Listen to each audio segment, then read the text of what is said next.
Nouvelle interface, nouvel outil, Monsieur, c'est quoi cette coupe de... Bob, t'as pas l'impression que je tourne une intro là? Non, c'est juste que je ne suis not sure about the hair. Attends, quoi? Capisco che lei voglia provare delle cose, ma un codino. Bob, qu'est-ce qui se passe? Pourquoi ta langue change en permanence? No sé, señor. My dialogue protocols seems to be malfunctioning. Déjame intentar algo.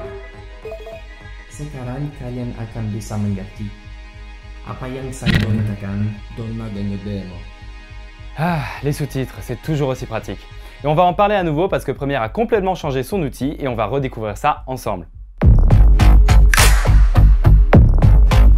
Alors contrairement à son précédent fonctionnement, vous n'allez plus créer de fichiers légende à partir du panneau de projet. Vous allez en fait chercher dans Fenêtre le panneau texte. Une fois que vous l'avez ouvert, vous allez pouvoir choisir entre créer une nouvelle piste de sous-titres ou importer un fichier. On va ici en créer une nouvelle et vous allez y retrouver le choix de flux de sous-titres. On a déjà vu ça dans les tutos précédents ainsi que dans la FAQ sur la chaîne. Et vous pourrez remarquer dans votre timeline quelque chose de nouveau puisque Premiere va créer un nouvel espace de pistes comme avec les pistes vidéo ou les pistes son, mais cette fois pour les sous-titres.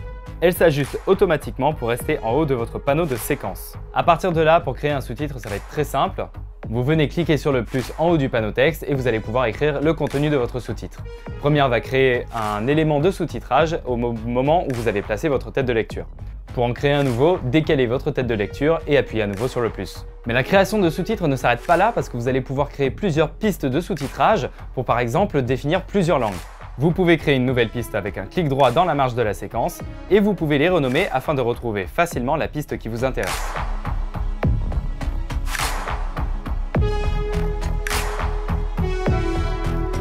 Vous pouvez à tout moment choisir d'afficher vos pistes de sous-titrage ou non en cliquant sur cette icône et en choisissant l'option que vous préférez. Soit masquer toutes les pistes, soit les afficher, soit afficher uniquement la piste active. Vous ne pouvez d'ailleurs avoir qu'une seule piste de sous-titres active à la fois.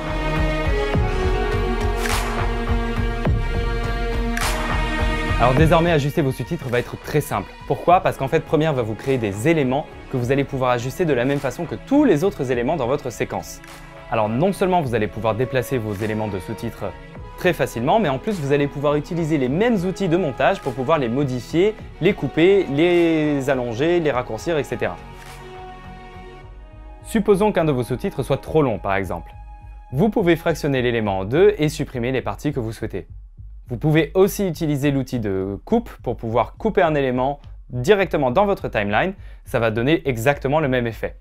Et à l'inverse, vous allez pouvoir fusionner deux éléments si vous avez trop d'apparitions en peu de temps. Ce qui rend les sous-titres encore plus intéressants, c'est que vous pouvez désormais modifier vos textes et votre mise en forme de la même façon que n'importe quel texte dans Premiere Pro. Et pour ça, on va passer dans le panneau Objet graphique essentiel. Il vous suffit simplement de sélectionner le sous-titre et de faire votre modification. Attention cependant, vous ne pouvez modifier que sa mise en forme. Le contenu sera uniquement modifiable depuis le panneau texte. Vous allez donc retrouver les options de modification de texte classiques, comme sa police, mais aussi l'alignement du sous-titrage par rapport à l'image. Vous pouvez donc les placer en haut, en bas, dans les coins ou sur les côtés. Et bien sûr, vous allez pouvoir modifier tous vos éléments en une seule fois. Il suffit simplement de tous les sélectionner et d'aller dans le panneau Objet graphique essentiel et de faire votre modification. Mais alors c'est pas fini parce que dans le panneau de texte, vous avez aussi un petit encadré qui vous permet de faire de la recherche. Oui, comme ça n'a pas l'air intéressant, mais vous allez voir. Vous allez pouvoir rechercher des mots particuliers dans vos sous-titres et naviguer dedans grâce à ces deux flèches. Jusque-là, rien de bien waouh, je vous l'accorde, mais attendez. Si vous cliquez sur cette double flèche, vous allez avoir la possibilité de remplacer le mot que vous avez recherché, soit un par un, soit toutes les répétitions du mot en une seule fois. Supposons par exemple que dans vos sous-titrages, vous avez le nom d'une personne que vous avez mal orthographié et que bien sûr, vous l'avez mal orthographié sur toutes les fois où on mentionne cette personne. Vous allez tout simplement faire une recherche pour le nom de la personne, corriger la faute et tout va être remis à jour directement. Et ça par contre, ça défonce. Et voilà! On a déjà fait le tour sur le nouvel outil de sous-titrage dans Premiere, c'était vachement simple parce qu'il est plus intuitif, plus rapide, plus intelligent. Bob, ta linguistique c'est réglé? Il semblerait que mes systèmes reviennent à leur état.